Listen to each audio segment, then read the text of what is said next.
नमस्कार मित्रों, बहुत बहुत स्वागत है आपका। मैं हूं कुलदीप सिंह। चैनल का नाम है कुलदीप सिंह संस्कृतामृतम। हम महाकवि भर्तृहरि के द्वारा विरचित नीति शतकम पढ़ रहे हैं। एक स्नातक को नीति निपुण बनाने के लिए ही पाठ्यक्रम में नीति शतक को जोड़ा गया है। तो हम न केवल परीक्षा के लिए इसको पढ़ें, अपितु हमारे जीवन में उसको उतारने के लिए भी पढ़ें। चलते हैं अगले पद्य की ओर। पहले इसका उच्चारण कर लेते हैं, क्योंकि काव्य का जो मूल उद्देश्य है पढ़ने का वह है रसास्वादन। जब तक हम उसका लय, ताल और आरोह अवरोह के साथ उच्चारण करना नहीं जानते, तब तक काव्य में रस नहीं है। तो मैं उच्चारण करता हूँ।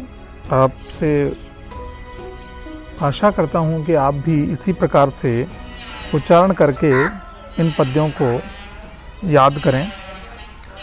हर तुर्याति न गोचरम किमपि शम पुष्णाति यत् सर्वदा यर्थेभ्यः प्रतिपाद्यमानमनिशं प्राप्नोति वृद्धिं परां कल्पान्तेष्वपि न प्रयाति निधनं विद्याख्यमन्तर्धनं येषां तान् प्रतिमानमुज्झति नृपाः कस्तैः सह स्पर्धते।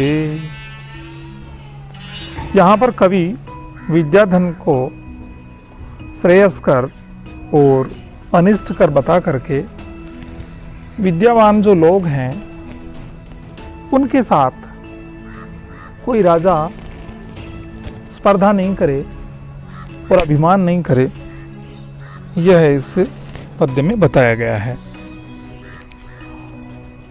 यत हर्तुः गोचरम न याति।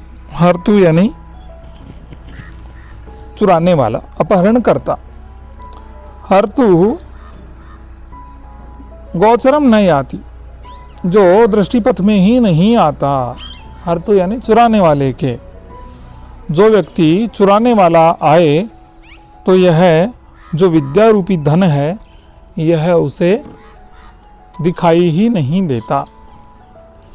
किमपि शम पुष्णाति यत् सर्वदा, और जो पुष्णाति बढ़ाता है, शम यानी कल्याण को, जो कल्याण को बढ़ाता है, सर्वदा हमेशा ही, ऐसा विद्याधन। अपि अर्थिभ्यः प्रतिपाद्यम अनिशम प्राप्नोति वृद्धिं पराम, और जो दिए जाने पर, अर्थिभ्य यानी कि चाहने वालों के लिए, अनिशम रात दिन, प्रतिपाद्यमानम अपि दिया जाता हुआ भी, पराम वृद्धिम प्राप्नोति। पराम यानी अत्यधिक, वृद्धिम वृद्धि को, प्राप्नोति प्राप्त करता है। अर्थात रात दिन हम किसी याचक को या चाहने वाले को जिसे इसकी आवश्यकता है, विद्याधन की जिसे आवश्यकता है, उसे यदि प्रदान किया जाए, यह दिया जाता हुआ भी अत्यधिक वृद्धि को प्राप्त करता है। कल्पांतेष्वपि न प्रयाति निधनम, और कई कल्पों तक, प्रलय काल में भी, कल्पांतेषु यानी प्रलय काल में भी, निधनम न प्रयाति अर्थात जो नष्ट नहीं होता। विद्याख्यम अंतर्धनम, ऐसा विद्या नाम वाला, आख्य यानी नाम, विद्या नाम वाला, अंतर्धनम गुप्त धन, येषाम जिनके पास है, तान प्रति उनके प्रति, नृपाः हे राजाओ, मानम उज्झत, मान को छोड़ दो, अपने अभिमान को उनके प्रति मत लाओ। कह तई सह स्पर्धते, क्योंकि उनके साथ, तई सह तृतीया का योग है, सह के योग में तृतीया विभक्ति आती है, तो तई सह उन लोगों के पास जिनके पास विद्याधन है उनके साथ कौन स्पर्धा कर सकता है, अर्थात कोई भी उनके साथ स्पर्धा नहीं कर सकता। फिर से देखें, यद हर्तु गोचरम न याति, जो हरने वाले के, अपहरण करने वाले को दृष्टिगोचर नहीं होता है। सर्वदा किमपि शम पुष्णाति, सर्वदा यानी हमेशा, किमपि यानी कुछ, शम यानी कल्याण को, पुष्णाति यानी बढ़ाता है, किमपि यानी कुछ अनिर्वचनीय जिसकी व्याख्या नहीं की जा सकती, ऐसे अंदर ही अंदर वह कल्याण प्रदान करता है।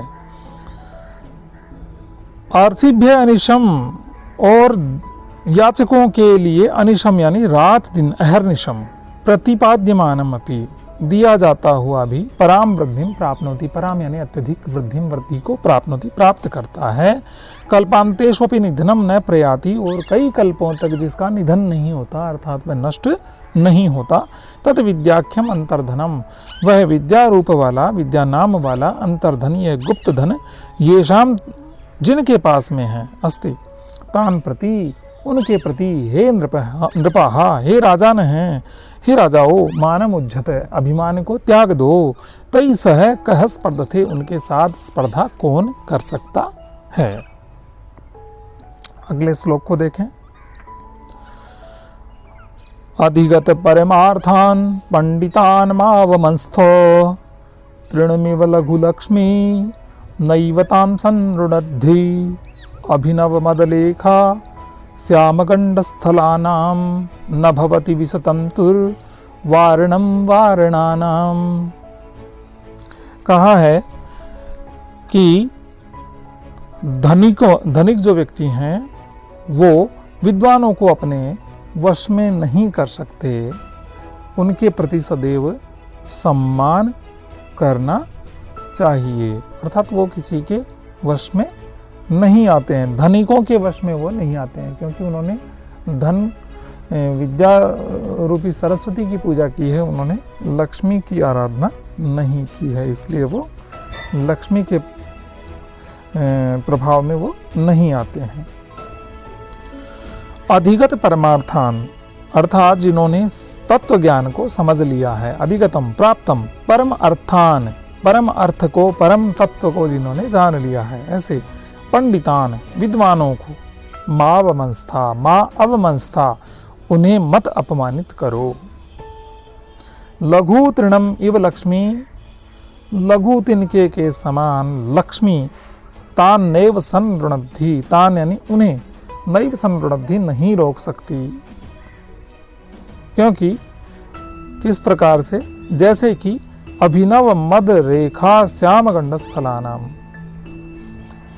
अभिनव नया, हाथी जो होते हैं उनके कान में से जो है वो मद का स्राव होता है, और मदमस्त हाथी बोलते हैं जिसको, वो अत्यधिक बलशाली उस समय हो जाते हैं। तो ऐसे मदयुक्त जो हाथी हैं, जिनके कर्ण प्रदेश से अभी अभी नवीन मद की लेखा से, जिनके गंडस्थल अर्थात कपोल, गाल मलिन हो गए हैं, काले हो गए हैं, मलिन कपोलों वाले, उससे वो जो नवीन मदलेखा है उससे श्याम हो गए हैं जिनके कपोल, ऐसे वारणानाम वारणम, वारणानाम, वारण नाम है रोकने का, वारण नाम है हाथी का, तो वारणानाम यानी हाथियों के का, वारणम रोकने वाला, विषतंतु न भवति, विषतंतु होता है कमल नाल का रेशा, अर्थात कमल नाल के रेशे से, उसे तंतु से नहीं बांधा जा सकता, उसे उनका वारण, उनका रोकना नहीं हो सकता है। इस प्रकार से कवि ने, कवियों अर्थात जो विद्वान लोग हैं, पंडित लोग हैं, जिन्होंने परम तत्व को जान लिया है, उनके प्रति हमें, राजाओं को सम्मान के लिए कहा है, उन्हें लक्ष्मी के प्रलोभन से बांधने का प्रयास नहीं करें, ऐसा यहाँ पर भावार्थ है। अगला पद्य है, अम्भोजिनी वन विहार विलासमेव हंसस्य हन्ति नितरां कुपितो विधाता न त्वस्य दुग्ध जल भेद विधौ प्रसिद्धां वैदग्ध कीर्तिमपहर्तुमसौ समर्थः। कि राजा जो हैं वो हो सकता है कि विद्वानों का तिरस्कार तो कर दें, किंतु उनके गुणों से उन्हें पृथक नहीं कर सकते हैं। इसका एक उदाहरण के माध्यम से उन्होंने वर्णन किया है महाकवि भर्तृहरि ने कि नितराम कुपित विधाता, यानी नितराम यानी बहुत अधिक, कुपित है, कुपित हो गया, विधाता ब्रह्मा। हंसस्य अंभोजिनी वन विहार विलासम एव हंति, उसे कमल सरोवर में, अंबोजिनी कमल के सरोवर में विचरण करने के सुख को हंति मार सकता है, समाप्त कर सकता है। किसी हंस को कमल सरोवर में विचरण करने के सुख से उसे वंचित कर सकता है विधाता। तू न तू अस्य दुग्ध जल भेद विधौ, किंतु हंस का एक गुण है, वह दुग्ध और जल को पृथक पृथक कर सकता है।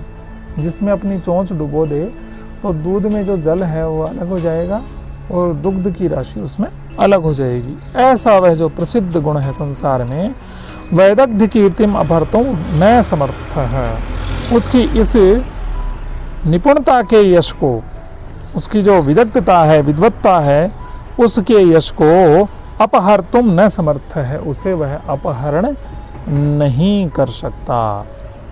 इसलिए यदि कोई विद्वान का तिरस्कार भी करे तो वह उसके गुणों को तो दूर नहीं कर सकता। हो सकता है राजा उसे किसी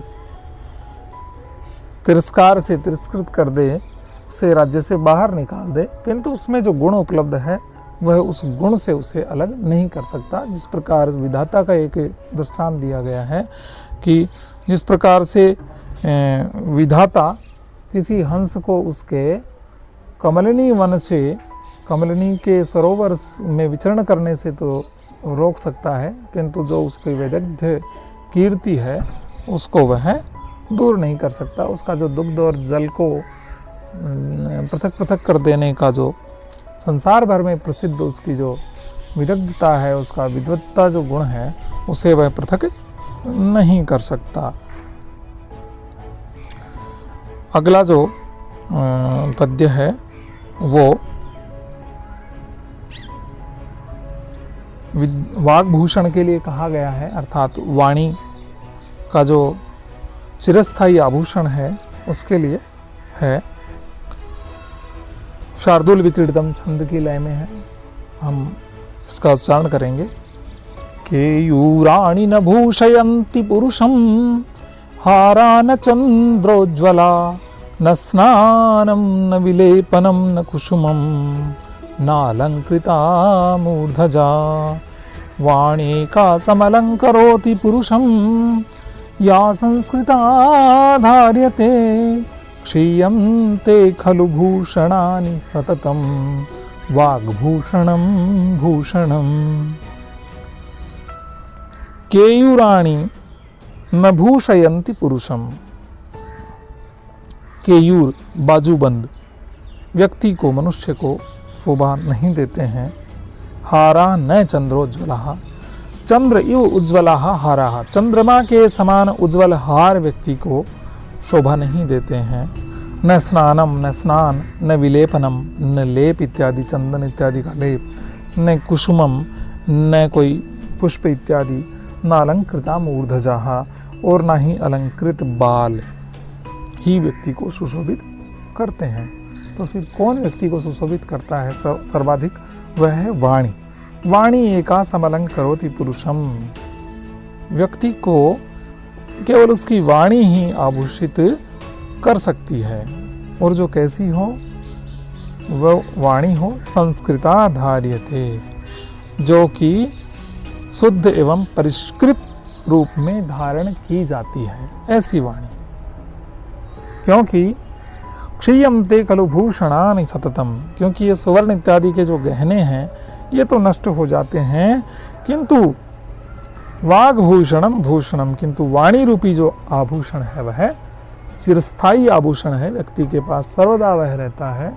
तो इसलिए भी लोग कहते हैं हमें संस्कृत का अध्ययन क्यों करना चाहिए, शब्द की शुद्धि के लिए, शुद्ध उच्चारण के लिए, अच्छे अच्छे शब्द जानने के लिए, परिष्कृत और शुद्ध रूप से बोलने के लिए भी हमें संस्कृत का अध्ययन करना चाहिए। और इसी का महत्व महाकवि भर्तृहरि ने बताया है कि व्यक्ति का जो आभूषण है वह सच्चा आभूषण उसकी वाणी है, वह वाणी से ही बातन हाथी पाइये बातन हाथी पाँव, बात से ही, बोलने से ही व्यक्ति पुरस्कार का अधिकारी हो सकता है और उसे दंड भी दिया जा सकता है। तो हमारी वाणी शुद्ध होनी चाहिए, परिष्कृत होनी चाहिए, अच्छी होनी चाहिए। तो आज के इस वीडियो को हम यहीं समाप्त करते हैं और अगले वीडियो में हम फिर से मिलेंगे नीति शतक के अगले पद्य लेकर के। वीडियो देखने के लिए आपका बहुत बहुत धन्यवाद। आप चाहें तो चैनल को सब्सक्राइब कर सकते हैं और इसको लाइक कर सकते हैं। जय तु संस्कृतम, जय तु भारतम।